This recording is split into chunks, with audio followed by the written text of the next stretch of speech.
Voltamos, irmãos. A grande pergunta que fica da nossa primeira aula é por que nós vivemos distante da presença de Deus? Por que vivemos longe da presença dele? Essa é uma grande pergunta que fica pra gente pensar. Por que vivemos longe da presença dele? Nós sabemos o caminho certo, mas vivemos no caminho errado. Por quê? Essa é uma pergunta. Os homens seguem os caminhos que o mundo oferece. Desde pequeno nós nascemos sabendo e ensinados para seguir um padrão. E esse padrão é o padrão que o mundo oferece e não os padrões de Deus.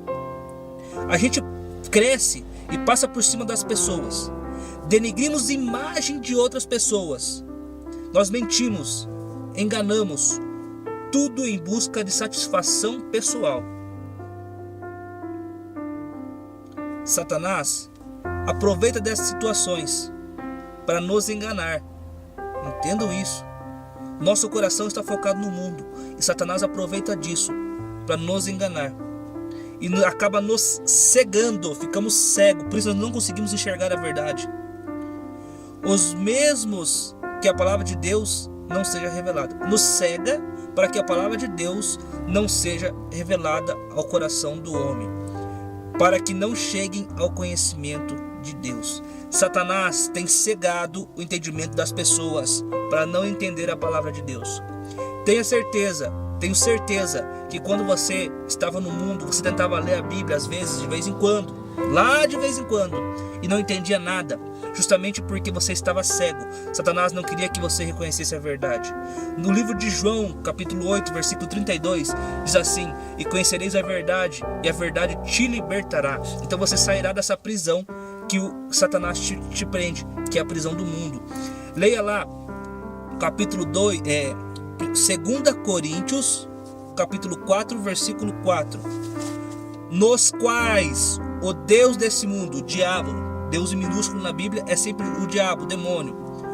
Nos quais o Deus deste século cegou o entendimento dos incrédulos, para que lhes não resplandeça a luz do evangelho da glória de Cristo, o qual é a imagem de Deus. O próprio ser humano também tem endurecido o seu coração, rejeitando a palavra de Deus. Olha o que diz no livro de Efésios, capítulo 4, versículo 18 e 19. Entenebrecidos no entendimento, separados da vida de Deus, pela ignorância em que vivem e pela dureza do seu coração, os quais, tendo se tornado insensíveis, entregaram-se às lascívias e cometeram com avidez toda sorte e impureza. Então, irmãos, a gente já é duro de coração. A gente não quer aceitar que temos um superior, que temos um Deus. Queremos viver nossas próprias vontades, nossos próprios gostos, e nós endurecemos o coração e vivemos nesse mundo todo errado.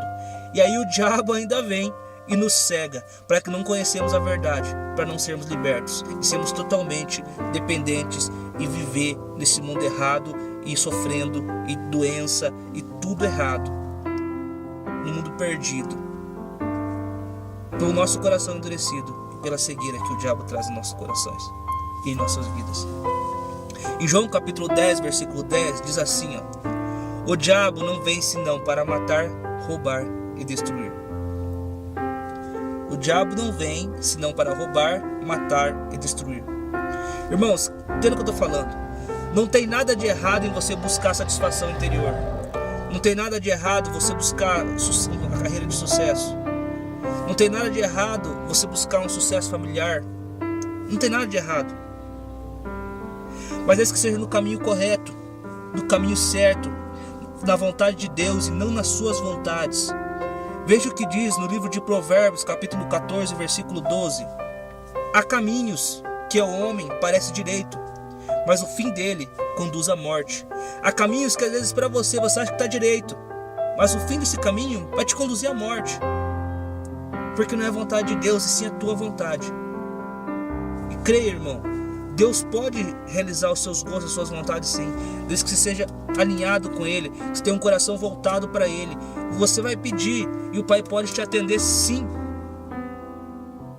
Mas desde que você esteja no caminho dele, no caminho correto. Veja, eu vou te dar alguns exemplos. Quais tipos de atitude nos afastam da comunhão com Deus? Quando nós agimos e buscamos satisfação interior nos lugares errados, nós andamos pelo nosso próprio entendimento, nossos deleites carnais, nós consequentemente já estamos afastados da comunhão com Deus. Veja, eu vou te dar um livro que vai tirar todas as suas dúvidas. O livro de Gálatas, capítulo 5, versículo 19 ao 21. Eu vou ler para você. Veja. Ora, as obras da carne são manifestas, as quais são, olha as obras da carne: a prostituição, a impureza, a lascívia, a idolatria, a imagens e a outras, tudo que você coloca na frente de Deus é idolatria. A feitiçaria, as inimizades no seu trabalho, as contendas e brigas familiares no trabalho, os ciúmes, as iras. Você se irá com o irmão, te afasta da comunhão com Deus. Ciúme do seu marido, do seu filho, te afasta da comunhão com Deus. As facções, as dissensões, os partidos, as invejas. E veja aqui, as bebedices, as orgias, as coisas semelhantes a estas, acerca das quais vos declaro, como já antes vos disse, que os que cometerem tais coisas não herdarão o reino de Deus. Irmão, o pecado, no começo ele é muito prazeroso, ele é gostoso. Ah, que delícia! Um happy hour, uma cervejinha, um chopp. Ah, é só uma idinha na zona. Ah, não, é só 10 reais que eu tô tirando. Ah, é só 2, 3 mulheres que eu tô saindo. Ah, é só um homem casado. É gostoso. Para nós é sempre só. Sempre coloca a palavra é só uma vez, é só o começo. No começo ele é muito prazeroso, ele nos seduz, mas depois ele deixa um rastro de destruição muito grande, nos trazendo angústias e percas. Agora eu vou te falar qual é o caminho que leva o homem de volta para Deus. O único caminho de livramento é a volta através de Jesus. Você voltar para Deus através de Jesus. Veja o que ele diz em João capítulo 14, versículo 6. Respondeu-lhe Jesus: eu sou o caminho, e a verdade e a vida. Ninguém vai ao Pai, senão por mim. A nova vida em Cristo, aceitar Ele, reconhecer Ele como o único e suficiente Salvador, que Ele é Filho de Deus, que o Espírito Santo ressuscitou Ele no terceiro dia, que Ele é o Salvador do mundo, que o sangue dele foi derramado naquela cruz para nos curar, nos retirar nossos pecados, o nosso peso das nossas costas. Ele vem para nos tirar as sequelas do relacionamento com o mundo. Somente Jesus pode nos ajudar a nos curar, a sair das situações que nos tornam pessoas com vergonha quando o Espírito de Deus resplandece sobre nós.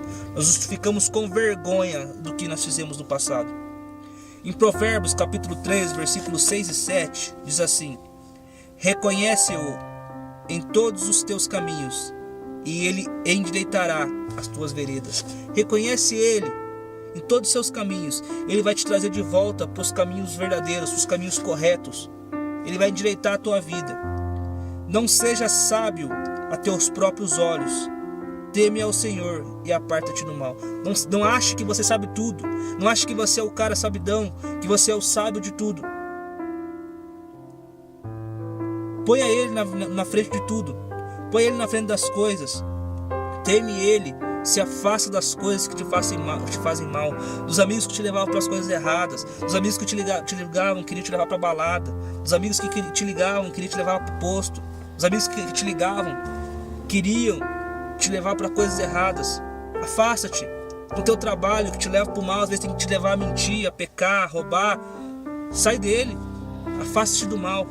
E entrega os teus caminhos para o Senhor.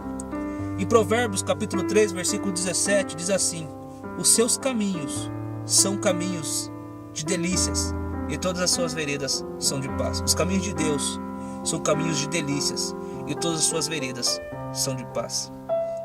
Irmãos, terminamos aqui a nossa segunda parte do nosso estudo de salvação. Na próxima aula vamos entender qual a atitude que o homem deve tomar para voltar a Deus. Deus te abençoe. Até a próxima.